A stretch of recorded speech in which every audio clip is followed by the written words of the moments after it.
Terima kasih masih bersama kami, pemirsa. Penyadapan yang dilakukan Australia kepada beberapa pejabat Indonesia mencerminkan sikap pengkhianatan yang dilakukan Australia kepada Indonesia. Menanggapi sikap Australia ini, Menteri Perdagangan Gita Wirjawan mengaku akan mengkaji ulang peraturan impor sapi hidup dengan Australia. Hal ini dilakukan sebagai sikap protes Indonesia. Gita mengungkapkan hal tersebut saat ditemui seusai acara perayaan hari jadi ke-9 fraksi Partai Demokrat di Jakarta Convention Center Kamis malam. Gita menyatakan penyadapan tersebut merupakan aksi pengkhianatan yang sangat berdampak kepada hubungan bilateral kedua negara. Gita menambahkan meski Indonesia belum menghentikan kerjasama perdagangan dengan Australia, namun pemerintah berencana akan mengkaji ulang peraturan terkait impor sapi hidup yang saat ini hanya terbatas dari Australia saja.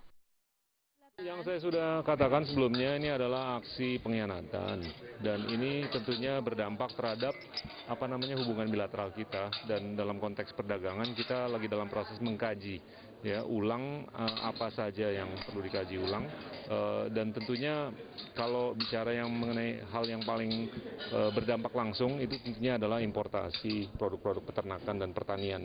Tapi nggak segampang itu saja untuk mengubah atau menyetop importasi beberapa produk. Senada dengan Gita, Menteri BUMN Dahlan Iskan menyatakan penyadapan tersebut tidak mencerminkan sikap negara sahabat.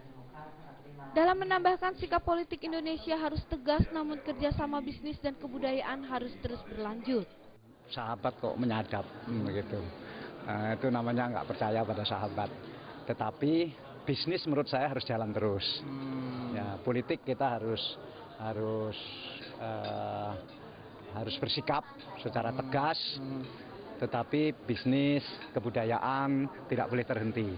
Jadi yang sekolah di sana ya harus tetap sekolah. Hubungan bisnis antara bisnismen dan bisnismen harus tetap jalan. Biarlah itu urusan negara, biarlah itu urusan politik, tapi bisnis dan kebudayaan harus jalan terus. Dari Jakarta, Eko Yulianto melaporkan. Dirjen Informasi Direktorat Jenderal Kementerian Informasi dan Komunikasi Aswin Sasongko mengatakan bahwa penyadapan yang dilakukan pemerintah Australia terhadap negara Indonesia tidak akan terjadi lagi. Salah satu cara yang dilakukan adalah dengan meningkatkan kesadaran informasi dan komunikasi sehingga aksi penyadapan bisa dihindari. Sehubungan dengan adanya kekurang amanan informasi dan komunikasi di Indonesia yang diindikasikan dengan terbukanya kegiatan penyadapan terhadap aktivitas komunikasi para pejabat Indonesia, maka Ikatan Auditor Teknologi Indonesia atau IATI dan Badan Pengkajian dan Penerapan Teknologi atau BPPT membahas kekurang amanan informasi dan komunikasi yang ada di Indonesia. Dari hasil pertemuan tersebut disampaikan pada saat konferensi pers di gedung BPPT Jakarta, menurut Direktur Jenderal Direktorat Jenderal Kementerian Informasi dan Komunikasi Aswin Sasongko bahwa perlunya peningkatan kesadaran informasi dan komunikasi untuk menghindari penyadapan.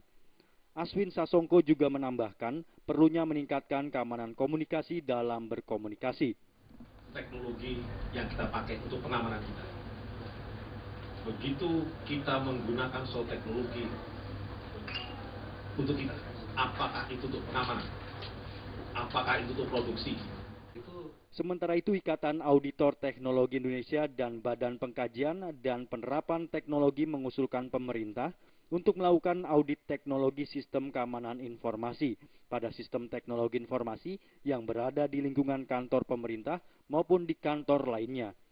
Dari Jakarta, Lisa Indah dan Eko Yulianto melaporkan. Vika Dewayani akhirnya resmi mencabut laporan kepolisian dengan terlapor Anastasia Florencia Lismanak atau Flo yang juga telah ditetapkan sebagai tersangka dalam kasus perusakan. Meskipun telah mencabut laporan, pihak kepolisian melakukan pemeriksaan terhadap kedua belah pihak. Adanya kesepakatan. Pihak Vika Dewayani akhirnya resmi mencabut laporan kepolisian dengan terlapor Anastasia Florencia Lismanak atau Flo yang juga telah ditetapkan sebagai tersangka dalam kasus perusakan. Meskipun berkas laporan telah dicabut oleh pihak pelapor, namun pihak kepolisian masih akan melakukan pemeriksaan terhadap kedua pihak yang bertikai, baik Vika Dewayani selaku pelapor maupun Flo selaku terlapor.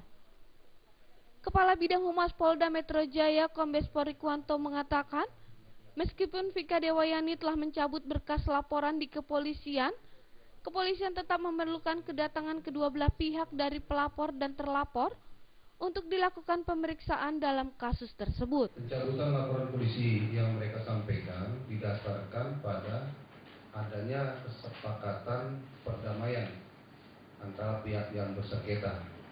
Namun dalam surat tersebut yang melakukan perdamaian adalah Vika sendiri sebagai korban dan pihak daripada keluarga Flo, yaitu Pran Lismanak dan istrinya. Hingga kini pihak kepolisian masih belum mengetahui keberadaan Flo. Polisi juga menghimbau agar pihak keluarga segera menyerahkan Flo untuk diperiksa.